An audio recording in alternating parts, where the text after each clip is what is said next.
रुको, अगर आज मैं तुम्हारे सामने दो रास्ते रख दूं, एक हक का और दूसरा कर्तव्य का, तो तुम किसे चुनोगे? क्योंकि हक तो हर कोई मांग लेता है, लेकिन कर्तव्य निभाने की ताकत बहुत कम लोगों में होती है। और आज जो कथा मैं तुम्हें सुनाने जा रहा हूँ, वो इसी चुनाव की कहानी है। ध्यान से सुनना, क्योंकि इसमें कहीं ना कहीं तुम्हारी सोच की भी झलक है। एक छोटे से नगर में एक साधारण सा परिवार रहता था। माता पिता और उनकी दो बेटियां। दोनों बहनें एक दूसरे से बहुत प्यार करती थी। बिना एक दूसरे के उनका एक पल भी नहीं कटता था।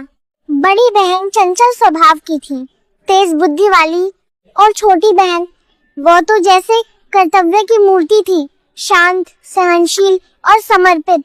समय बीता और एक दिन बड़ी बहन कविता की शादी हो गई। वो अपने नए घर चली गई और वो अपने नए संसार में खो गई।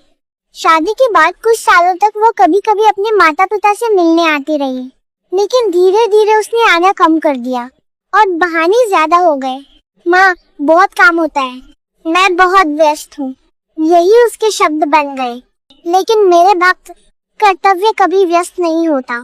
छोटी बहन मीरा, उसने अपने जीवन का रास्ता खुद चुना। जब माता पिता ने उसकी शादी की बात की तो वो मुस्कुराई और बोली, माँ, अगर मैं भी चली गई तो तुम्हारी सेवा कौन करेगा?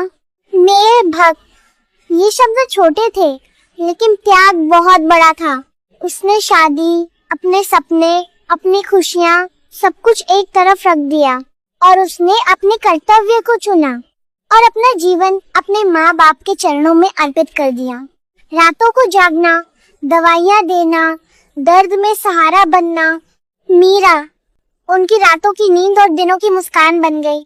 मेरे प्यारे भक्त, कर्तव्य का रास्ता आसान नहीं होता, लेकिन वही सबसे सच्चा होता है। फिर एक दिन समय ने अपना नियम निभाया और माता पिता इस संसार को छोड़कर चले गए। घर अब खाली था, लेकिन उस खालीपन में भी छोटी बहन मीरा का कर्तव्य गूंज रहा था। मीरा की आंखें हर दिन नम रहने लगी। कुछ दिनों बाद बड़ी बहन आई, उसके साथ वकील था। उसने कहा, मीरा, अब माँ पिताजी तो चले गए हैं, घर, जमीन, बैंक में जो कुछ है सब हम दोनों बहनों का है, आधा आधा बांट लेते हैं। मेरे भक्त, यहाँ हक और कर्तव्य आमने सामने खड़े थे। छोटी बहन ने शांत स्वर में पूछा, दीदी, जब माँ बाप जिंदा थे और जब कर्तव्य निभाने का समय था, तब तुम अपनी जिंदगी में व्यस्त थी, और आज उनके जाने के बाद जब हक लेने का समय आया तो तुम सबसे आगे हो। मैंने अपनी जवानी, अपनी शादी, अपनी खुशियाँ, सब कुछ उनके लिए त्याग दिया। मैंने सोचा था, अगर मैं चली गई तो इन बूढ़ों का ख्याल कौन रखेगा। मैंने उनकी आखिरी सांस तक सेवा की, और तुम आज आधी संपत्ति मांग रही हो। उसकी आंखों में आंसू थे, लेकिन शब्दों में सच्चाई। बड़ी बहन ने कहा, मीरा, कानून के हिसाब से हम दोनों बेटियां बराबर हैं। संपत्ति में हम दोनों का आधा आधा हक है। छोटी बहन मुस्कुराई और कहा, और कर्तव्य? दीदी, हक की बात मत करो। मैंने माता पिता की प्यार से सेवा की थी, तुमने सिर्फ हक का इंतजार किया। तुम्हें मालूम है पापा की आखिरी इच्छा क्या थी?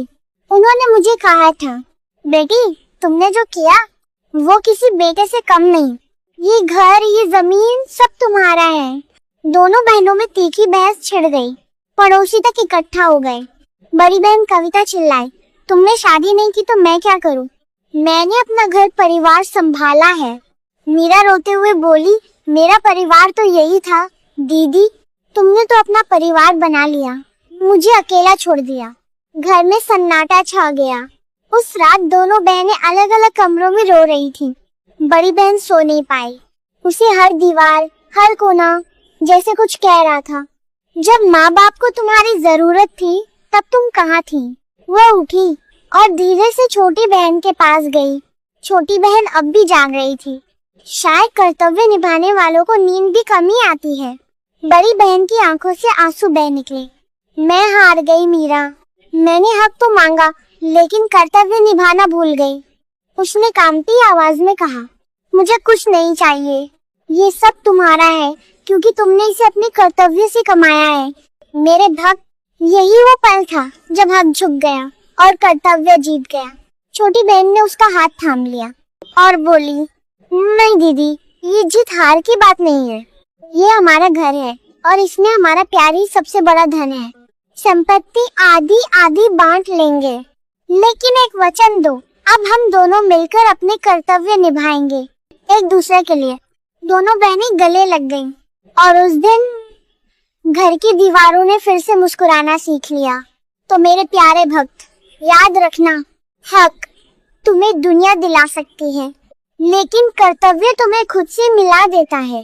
जो इंसान सिर्फ हक मांगता है वो कभी तृप्त नहीं होता, लेकिन जो कर्तव्य निभाता है उसे मेरे आशीर्वाद की कमी कभी नहीं होती। इसलिए पहले कर्तव्य निभाओ, फिर हक अपने आप तुम्हारे चरणों में आ जाएगा। राधे राधे।